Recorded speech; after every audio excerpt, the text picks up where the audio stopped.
బోనాన్ని సమర్పిస్తున్నారు, ఎలా అనిపిస్తుంది? ముందుగా ఉమ్మడి రాష్ట్రపతులందరికీ బోనాల పండుగ శుభాకాంక్షలు. ఇంద్రకీలాద్రి మీద ఇక్కడ భాగ్యనగర్ నుంచి ఉమ్మడి దేవాలయ ఊరేగింపు కమిటీ బంగారు మైసమ్మ టెంపుల్ నుంచి బంగారు పాత్రలో ఇంద్రకీలాద్రి మీద ఉన్న అమ్మకి నైవేద్యం సమర్పించడం జరుగుతుంది. ఈరోజు ఎంతో అద్భుతంగా అమ్మ ఎంతో కన్నుల పండుగగా ఉంది. అసలు ఇది అద్భుతమైన జాతర అనుకోవాలి. ఇక్కడ ఇంద్రకీలాద్రి మీద ఉన్న అమ్మవారికి ఇట్లా 17 సంవత్సరాల నుంచి ఉమ్మడి దేవాలయ వాళ్ళ కమిటీ వాళ్ళు అమ్మకు బోనం సమర్పించడం ఇది ఒక ఆనవాయితీ జరుగుతుంది. ఉమ్మడి దేవాలయ ఊరేగింపు కమిటీ వారు బంగారు మైసమ్మ టెంపుల్ చైర్మన్ మధుసూదన్ యాదవ్ గారి ఆధ్వర్యంలో ఇక్కడ అమ్మవారికి బంగారు పాత్రలో బోనం అనేది సమర్పించుకోవడం జరుగుతుంది. అమ్మకు బోనం సమర్పించుకున్నందుకు ఎంత సంతోషంగా ఉంది. రాష్ట్రపతులందరూ బాగుండాలి, వర్షాలు లేవు కాబట్టి అమ్మకు కోరుకునేది వర్షాలు బాగా పడాలని మనస్ఫూర్తిగా కోరుకుంటున్నాం. అయితే ఈరోజు మీరు ఫస్ట్ బోనం సమర్పిస్తున్నారా? అక్కడ హైదరాబాద్లో గోల్కొండలో జగదాంబిక అమ్మవారికి తొలి బోనం సమర్పించి, అలాగే జూబ్లీహిల్స్ పెద్దమ్మకి 2వ బోనం సమర్పించినాము. బలగంపేట ఎల్లమ్మకి 3వ బోనం, ఇది విజయవాడ కనకదుర్గమ్మకి 4వ బోనం ఇక్కడ సమర్పిస్తున్నాం. ఈరోజు ఏర్పాట్లన్నీ ఎలా అనిపించినాయి? చాలా అద్భుతంగా ఉన్నాయి ఏర్పాట్లు అనేది. బోనాలకు ప్రత్యేకత లైన్ అనేది ఏర్పాటు చేశారు. ఇక్కడ ప్రభుత్వం వాళ్ళు కూడా చాలా మంచిగా సహకరిస్తున్నారు ఇక్కడ బోనానికి. సో ఆషాఢ మాస ఉత్సవాల సందర్భంగా కూడా చాలా ఘనంగా ఉత్సవాలు అయితే నిర్వహిస్తున్నారు. దానికి సంబంధించి బంగారు బోనం, అలాగే బంగారు బోనానికి సంబంధించి ఉమ్మడి దేవాలయాల కమిటీ సభ్యుల వారు కూడా ఇక్కడికైతే విచ్చేయడం జరిగింది. కెమెరా పర్సన్ వెంకట్తో నాగశ్రీ, విజయవాడ, మెగా 9 టీవీ.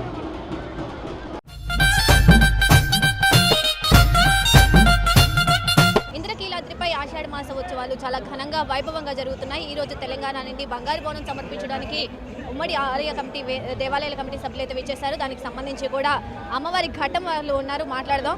చెప్పండి, ఎన్ని సంవత్సరాల నుంచి ఈ యొక్క ఆచారం మీరు విజయవాడకి ఇంద్రకీలాద్రికి సారె సమర్పించడానికి వస్తున్నారు? గత 18 సంవత్సరాల నుండి మేము ఇక్కడ హైదరాబాద్ నుండి వచ్చి ఇక్కడ బోనాలు, ఘటాలు ప్లస్ బంగారు బోనము, ఇవన్నీ పోతరాజులు ఇవన్నీ సమర్పించుకుంటాం. 18 సంవత్సరాల సంది సమర్పించుకుంటూ వస్తున్నాం. ఏంటి దీని యొక్క విశిష్టత ఏంటి? అమ్మవారి ఘటం యొక్క విశిష్టత, పోతురాజుల విశిష్టత ఏంటి?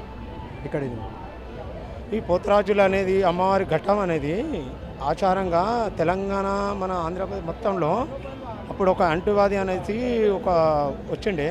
ఆ రోజున అమ్మవారికి పోతరాజు మళ్ళీ మజ్జిగ, అన్నము, శాఖ ఇవన్నీ అమ్మవారికి సమర్పించినప్పుడు ఆ అంటువ్యాధి అనేది తొలగిపోయింది.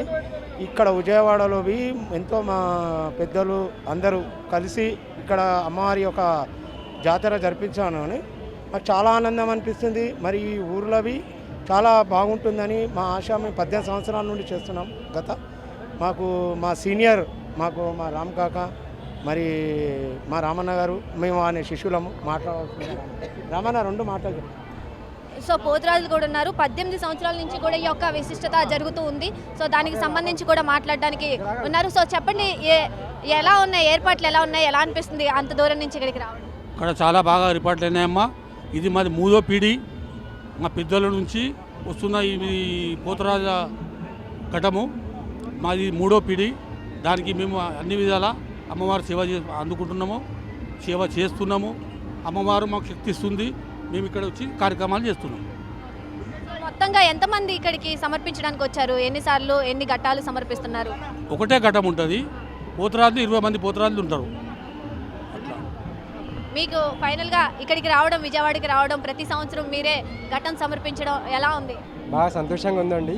మేము అనుకున్న కోరికలు నెరవేరుతున్నాయి. మా అందరివి ఉమ్మడి దేవాలయ సంఘముల కోరికలు కూడా నెరవేరుతున్నాయి. అన్ని విధాలుగా బాగున్నాయి. సో ఉమ్మడి దేవాలయాల కమిటీ సభ్యుల ఆధ్వర్యంలో కూడా చాలా ఘనంగా జరుగుతున్నాయి. ఆషాఢ మాస ఉత్సవాలు కూడా చాలా వైభవంగా నిర్వహిస్తున్నారు. ప్రతి సంవత్సరం కూడా ఇంతే ఘనంగా నిర్వహిస్తున్నారు. సో వీళ్ళకి చాలా హ్యాపీగా ఉందని చెప్పి కూడా వాళ్ళు చెప్తున్న పరిస్థితి ఉంది. కెమెరా పర్సన్ వెంకట్తో నాగశ్రీ, విజయవాడ, మెగా 9 టీవీ.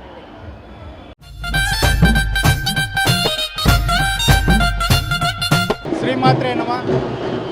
అందరికీ కూడా ఆషాఢ మాస బోనాల ఉత్సవాల శుభాకాంక్షలు తెలియజేస్తూ ఈరోజు ఉమ్మడి దేవాలయ ఊరేగింపు కమిటీ యొక్క ఆధ్వర్యం లోపల సప్త మాతృకల సప్త బంగారు బోన కార్యక్రమంలో ఈరోజు విజయవాడ కనకదుర్గ దేవాలయానికి బోనాన్ని తీసుకురావడం జరుగుతుంది. ఉమ్మడి దేవాలయ ఊరేగింపు కమిటీ యొక్క ఆధ్వర్యం లోపల మధుసూదన్ యాదవ్ గారి యొక్క నేతృత్వంలో ఈ యొక్క కార్యక్రమానికి దేవాలయ కమిటీ నుంచి, విజయవాడ కనకదుర్గ దేవాలయం నుంచి, అదేవిధంగా ఆంధ్ర రాష్ట్ర ప్రభుత్వం నుంచి, తెలంగాణ రాష్ట్ర ప్రభుత్వం నుంచి అన్ని విధాల సహాయ సహకారాలు అందించిన అందరికీ కూడా ఉమ్మడి దేవాలయ ఊరేగింపు కమిటీ తరఫున శుభాభినందన ధన్యవాదాలు తెలియజేస్తున్నాం.